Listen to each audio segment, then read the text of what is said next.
नमस्कार, स्वागत है आपका हमारी खास पेशकश बत्ती जलाओ में। आपके साथ मैं हूं आशीष चौबे। हमेशा की तरह एक बार फिर से हाजिर हैं आपकी बत्ती जलाने, कुछ ऐसी बातें आपके साथ साझा करने के लिए जो आपके सामने तो हैं लेकिन आपने कभी उनके बारे में सोचा नहीं। और इतना ही नहीं, हम बात उन पे भी करेंगे, उन चीजों की भी करेंगे जो हमें बचपन से सिखाई, पढ़ाई या बताई जाती हैं, लेकिन क्या हमने कभी ये सोचा कि ये कितने सही हैं या फिर नहीं। तो रोजमर्रा की चीजों में छिपे हुए फैक्ट्स और मिथ्स से पर्दा उठाएंगे, जिसमें हमारा साथ देंगे हमारे एक्सपर्ट्स। तो डार्कनेस से पर्दा हटाओ और बत्ती जलाओ।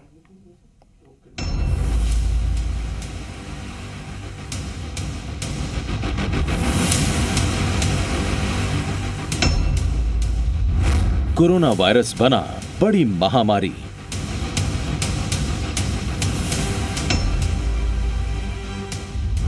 इसके बारे में रखें पूरी जानकारी।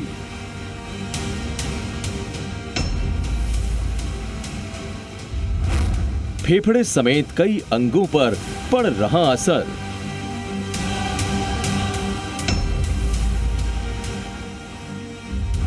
आठ अंगों के लिए कोविड-19 बना कहर।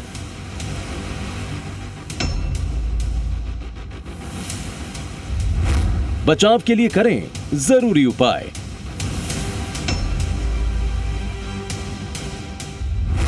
एक्सपर्ट से लें सही राय।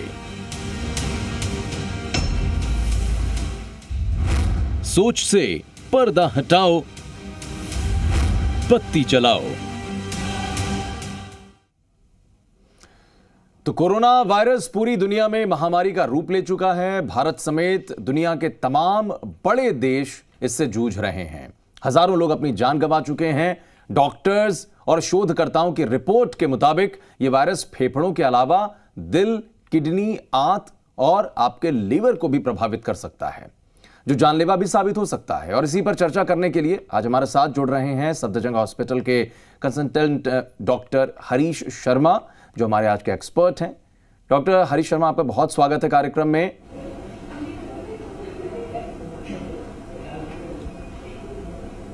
शायद उन तक जी नमस्कार। जी आप तक आवाज। बहुत धन्यवाद। जी बिल्कुल। और भी बहुत सारी चर्चा आपके साथ में करेंगे। अपने जो तमाम दर्शक हैं उनके सवाल भी लेंगे। तो डॉक्टर साहब हमारे साथ जुड़े हुए हैं। आप भी हमें फोन कर सकते हैं, हमारे एक्सपर्ट से सवाल कर सकते हैं। आपको करना इतना है, फोन उठाइए और हमें कॉल कीजिए हमारे नंबर्स पे। नंबर एक बार आप सुन लीजिए, लगातार टीवी स्क्रीन पर फ्लैश भी हो रहे हैं। 01207153-787, 01207153-826। ये वो नंबर जिन पर आप अपनी कॉल्स करके अपने सवाल पूछ सकते हैं। और इसके अलावा आप हमसे सोशल मीडिया के जरिए जुड़कर भी सवाल कर सकते हैं। तो सोशल मीडिया पर जुड़ने के लिए ट्विटर पर हमारे साथ आप जुड़िए। जी राजस्थान पर ट्विटर के साथ में जुड़कर अपने सवाल पूछने के लिए #बत्ती जलाओ के साथ सवाल करें। फेसबुक पर भी आप हमारे साथ लाइव जुड़ सकते हैं, सवाल कर सकते हैं। जी राजस्थान न्यूज के नाम से हमारा पेज है, वहां पर लाइव शो में कमेंट बॉक्स में #बत्ती जलाओ के साथ अपना सवाल लिखें और हमारे साथ इस कार्यक्रम में शामिल होकर अपने तमाम सवालों का जवाब हमारे एक्सपर्ट्स के जरिए लें।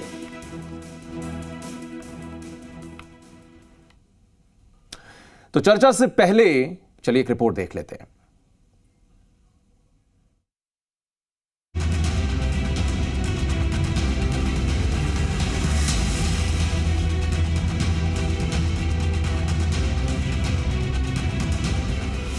हमारी सांसों पर हरदम कोरोना वायरस का खतरा मंडरा रहा है, क्योंकि ये वायरस सांस के जरिए ही हमारे शरीर में प्रवेश करता है।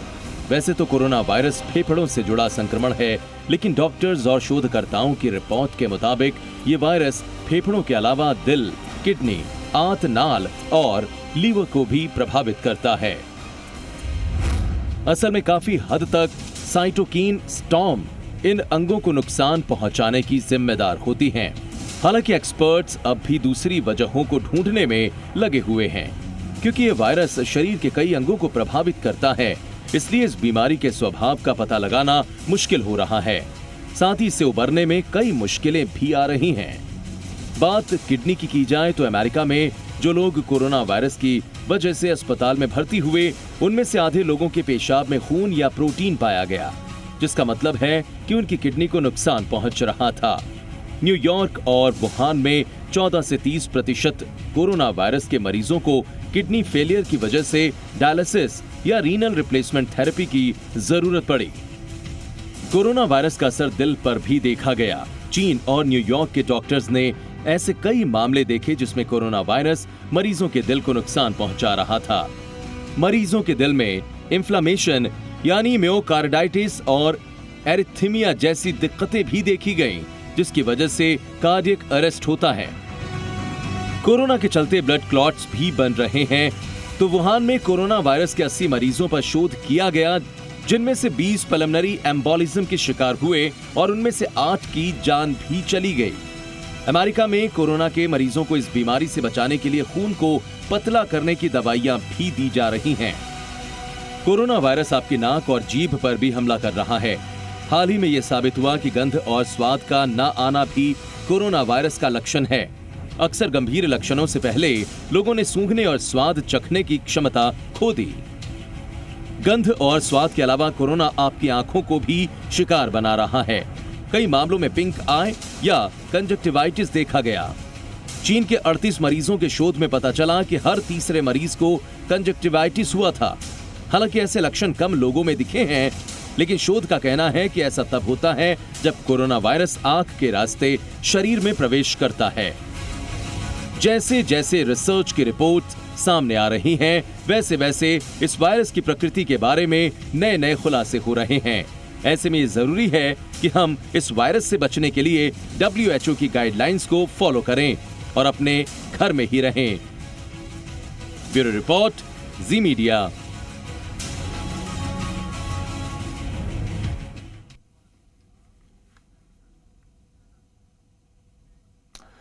तो आपने देखा ये रिपोर्ट, और एक नहीं बल्कि कई अंगों पर कोविड-19 का असर हो सकता है, वो आपके लिए खतरनाक साबित हो सकता है। हमारे आज के जो गेस्ट हैं, सफदरजंग हॉस्पिटल के senior consultant doctor Harish Sharma, उनके साथ जुड़ेंगे। हमारे साथ शो के पहले कॉलर भी जुड़ चुके हैं, उनसे बात करते हैं। पहले आपका नाम बताएं और देव, आप कहां से बोल रहे हैं ये बताएं और अपना सवाल पूछे प्लीज।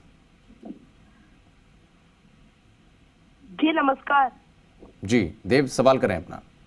जी मैं देव नारायण बोल रहा हूँ प्रतापगढ़ से। जी मेरा ये सवाल है, मुझे 2-3 दिन से खांसी बहुत तेज की हो रही है, तो मुझे क्या करना चाहिए? ठीक है डॉक्टर हरीश, इनके लिए क्या सजेशंस होंगे? जी नमस्कार। और इस बारे में मैं आपको बताना चाहूँगा कि जैसे आपको खांसी बहुत तेज हो रही है, तो इसके लिए आप निश्चित रूप से अपने आसपास जो आपके क्लिनिक हैं उनमें जाएं, वहां डॉक्टर को चेक कराएं। सबसे पहले आप घर में भी अपना बुखार चेक कर सकते हैं। फीवर का देखना बहुत जरूरी है। अगर खांसी के साथ बुखार है तो निश्चित रूप से आपको अलर्ट हो जाना चाहिए कि समस्या गंभीर भी हो सकती है, और आप तुरंत डॉक्टर के पास जाएं, वहां पर अपना चेकअप कराएं, और डॉक्टर फिर डिसाइड करेगा कि आपके आगे क्या क्या टेस्ट होनी चाहिए। साथ साथ आपको डॉक्टर के द्वारा दी गई दवाई भी ले लेनी चाहिए।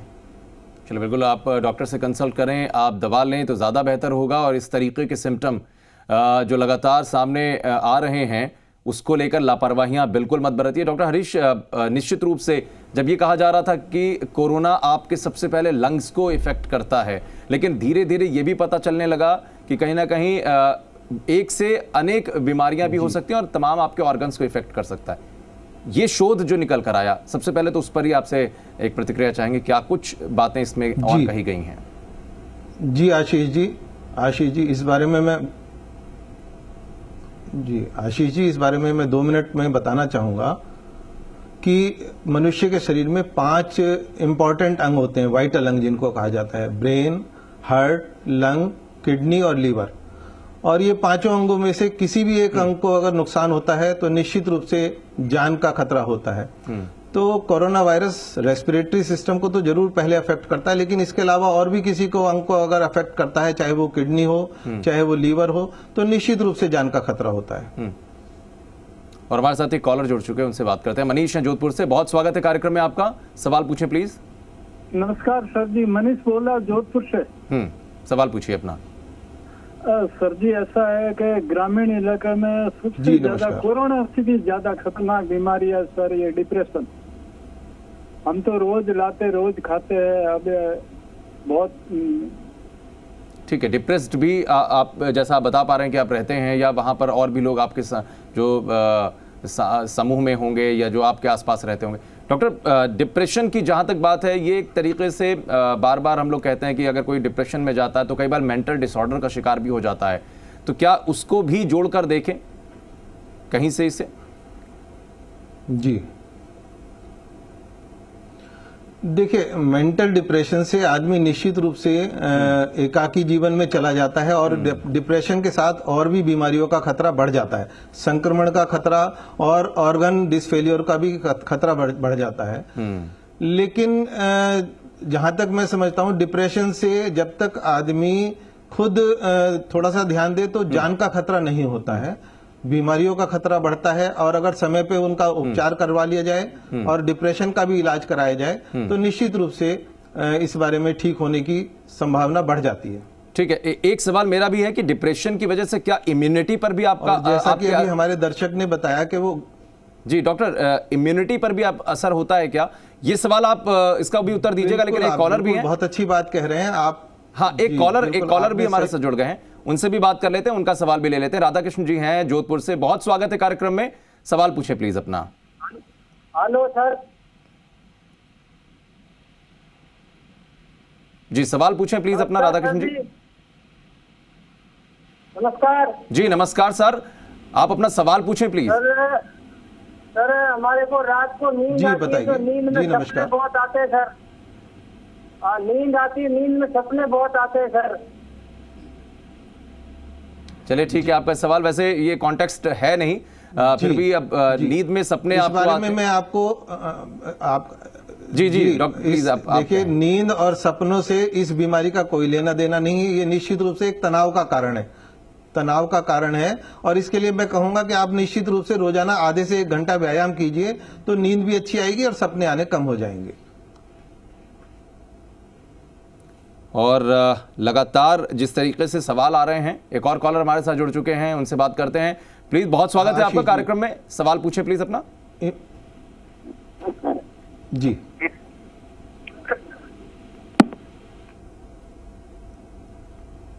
चलिए, इनके पास शायद इनकी फोन लाइन डिस्कनेक्ट हो गई। डॉक्टर, एक बार फिर से आपके पास आते हैं। जो सवाल मेरा था, क्या इम्यूनिटी पर भी असर पड़ता है इस तरीके के अगर सिम्टम्स हैं, डिप्रेशन में हैं आप तो? जी हाँ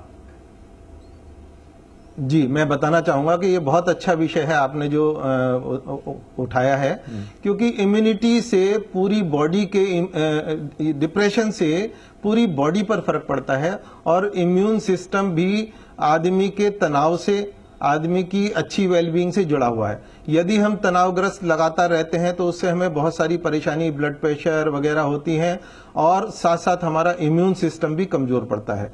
तो तनाव के बारे में तो ये देखा गया है और इस बारे में कई शोध भी हुए हैं कि तनावग्रस्त आदमी हर चीज के लिए, हर संक्रमण के लिए ससेप्टेबल रहता है और उसमें ऑटोजीनस अंदर से उनके ऑर्गन को कमजोर होने का खतरा भी बना रहता है। लेकिन चूंकि लंग्स को लेकर ये बार बार सामने आ रही थी बहुत सारी स्टडीज कि लंग्स सबसे पहले इफेक्ट करता है कोरोना, बाकी ऑर्गन्स को लेकर भी आपने कहा कि निश्चित रूप से असर पड़ता है और पड़ सकता है। तो सबसे ज्यादा कौन सा ऐसा वाइटल ऑर्गन है जिस पर इसका असर हो सकता है सबसे पहले या सबसे क्विकली?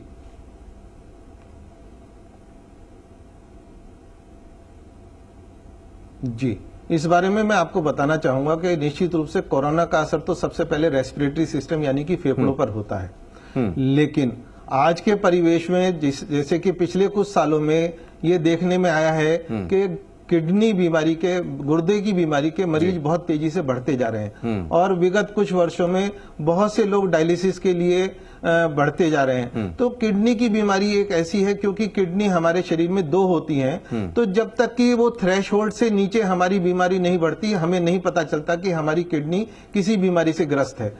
तो इस बारे में मैं ये बताना चाहूंगा कि दिल, जिगर और किडनी में से किडनी एक ऐसी चीज है जिसके बीमार होने का और इस लेवल तक खराब होने का पता सबसे लास्ट में चलता है।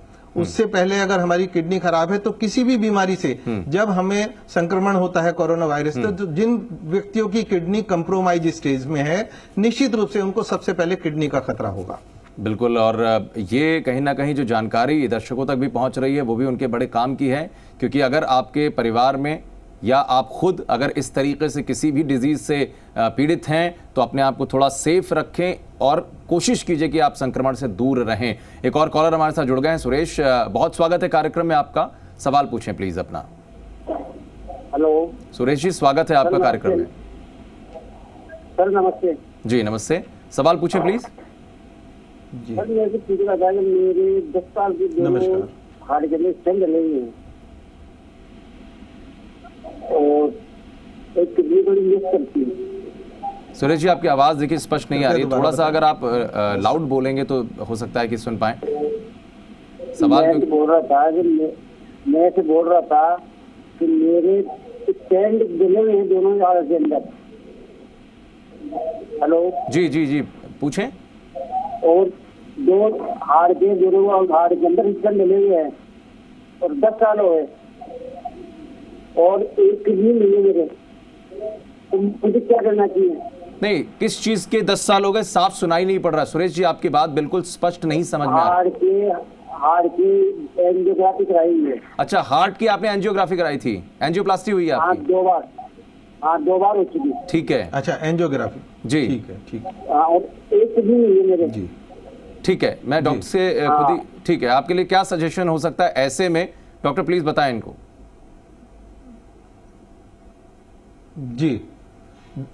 जी, मैं बताना चाहूंगा कि देखिए, उम्र के साथ साथ व्यक्ति के कुछ न कुछ अंग कमजोर होते जाते हैं।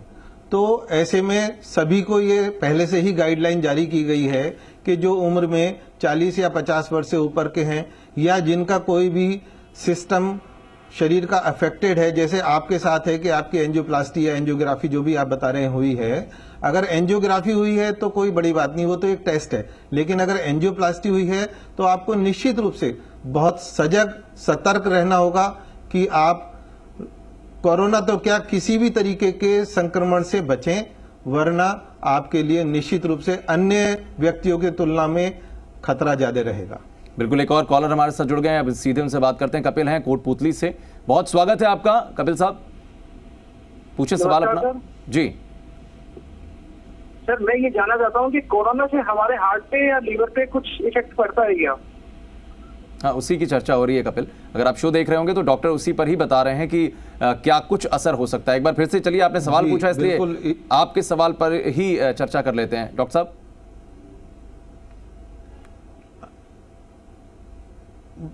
जी, मैं दोबारा बताना चाहूंगा, मैंने जैसे पहले भी बताया था कि 5 अंग व्यक्ति के शरीर में इंपॉर्टेंट होते हैं: मस्तिष्क, लीवर, किडनी, हार्ट और फेफड़े। तो इन 5 अंगों में से जो भी अंग अफेक्टेड होता है ये वाइटल ऑर्गन कहलाते हैं, और एक अंग पर ज्यादा असर होने पर बाकी दूसरे अंगों पर भी असर आता है। तो निश्चित रूप से कोरोना में हार्ट और लीवर पर भी खतरा बना रहता है, और जैसे जैसे बीमारी की गहनता बढ़ती है, बीमारी ज्यादा सीवियर होती जाती है, तो शरीर के बाकी अंगों को भी उससे नुकसान होने का खतरा रहता है। और जो अंग पहले से अगर कमजोर है तो वो निश्चित रूप से ज्यादा इफेक्टेड होगा। बिल्कुल, और कहते हैं कि कोमोर्बिडिटी को भी इसीलिए बार बार इसकी भी चर्चा हो रही है कि अगर आप एक डिजीज से हैं, अचानक से आपको कोई और दूसरी भी डिजीज लग जाती है, या आप अगर किसी बीमारी से हैं, एक साथ कई लोगों को ऐसा भी होता है डॉक्टर कि आप एक या एक से अन्य बीमारियों से भी आप ग्रसित हैं, तो वहां पर उनके लिए और ज्यादा क्रिटिकल सिचुएशन हो जाती है। तो ऐसे में उनके लिए क्या कुछ सलाह होगी आपकी?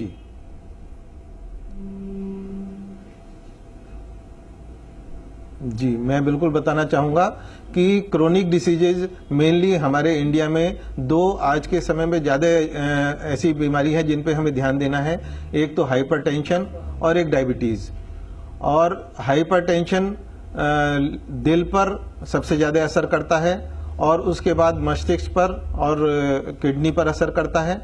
और ऐसे ही शुगर सबसे पहले शरीर के अंगों पर, जैसे कि किडनी पर असर करती है, दिल पर असर करती है, आंखों के रेटिना पर असर करती है।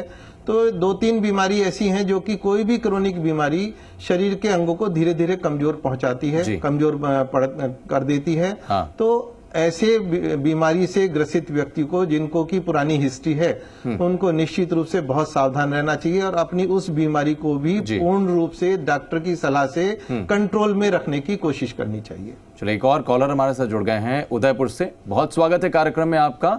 अपना नाम बताएं और प्लीज सवाल पूछें अपना। सर, मेरा नाम CR प्रेमी है। सवाल पूछिए प्लीज। डॉक्टर हरीश, जब जनवरी में अपना कोरोना इंडिया में जब तक देख चुका था, अब तो अपना इंडिया का रिसर्च सेंटर कहा गया था। और एक दूसरा, ये जो प्रधानमंत्री ऑनरेबल प्राइम मिनिस्टर ने 14 को जो एड्रेस किया था ये इंडिया को, तब उन्होंने कहा कि रिसर्च सेंटर वालों से मैं कहता हूँ वो भी स्टार्ट कर रिसर्च करना इसके ऊपर इलेक्शन के लिए। तो अब तक उस पर कोई टीवी वाले भी इतना नहीं बता रहे हैं, कोई न्यूज भी नहीं आ रहा है कि रिसर्च वाले क्या कर रहे हैं। कोरोना का चल रहा है कि इतने जल्दी, तो रिसर्च वाले क्या कर रहे हैं डॉक्टर? ठीक है, ये सवाल भी आपका ले लेते हैं। दरअसल डॉक्टर हरीश, ये दर्शक पूछना भी चाहते हैं कि रिसर्च को लेकर बार बार कही जा रही थी बात, जी, वो अभी तक कहां तक पहुंची है? शायद इनके दिमाग में एक प्रश्न आया। हाँ, मैं इस बारे में बताना चाहूंगा। आपने बिल्कुल ऐसे विषय को उठाया है जो कि, जी, आपने ऐसे विषय को उठाया है कि जिसके लिए भविष्य में इसका बहुत महत्व है, क्योंकि किसी भी बीमारी से लड़ने के लिए 3 तरीके होते हैं। एक तो तुरंत उस बीमारी की रोकथाम, उसके अलावा दूसरे नंबर पर जो बीमार हुए हैं उनका उपचार, तीसरे नंबर पर होता है कि हम रिसर्च के द्वारा उस बीमारी आगे ना बढ़े, इसके लिए हम कुछ उपाय करें। तो रिसर्च का भी सिर्फ इंडिया में ही नहीं, वर्ल्ड के अन्य देशों में भी इस बारे में बहुत तेजी से काम चल रहा है और रिसर्च से संबंधित बहुत सी जानकारी तुरंत साझा नहीं की जाती हैं। हाँ, जिस समय रिसर्च कंप्लीट हो जाती है और उसको परिपक्व माना जाता है, उसको फाइनल माना जाता है, तभी उस बारे में उसको आम पब्लिक को बताया जाता है। लेकिन ऐसा नहीं है कि देश में रिसर्च का काम नहीं चल रहा है, ये बहुत जोर शोर से चल रहा है और जल्दी ही हम इसके कुछ न कुछ नतीजे सामने पाएंगे। चलिए, बहुत बहुत शुक्रिया डॉक्टर हरीश शर्मा जी, राजस्थान से आप बात कर रहे थे और बात करने के लिए बहुत बहुत शुक्रिया। और जो भी आपने यहाँ पर लोगों को सजेशंस दी हैं, जो आपने यहाँ पर सॉल्यूशंस दिए हैं, उम्मीद करते हैं कि तमाम दर्शकों तक वो बात पहुंची भी होगी। और बार बार जब भी डॉक्टर्स हमारे साथ में जुड़ते हैं, आपको एक बात जरूर कहते हैं कि प्लीज लॉकडाउन में आप घर में रहें, अपने सैनिटेशन का पूरा ख्याल रखें, सैनिटाइज करें खुद को, कोई सामान लाते हैं उसे भी आप सैनिटाइज करें। तो ये एक अपील भी है जी राजस्थान की कि please stay home, stay safe. फिलहाल बत्ती जलाओ में आज के लिए बस इतना ही। छोटा सा ब्रेक लेते हैं यहाँ पर।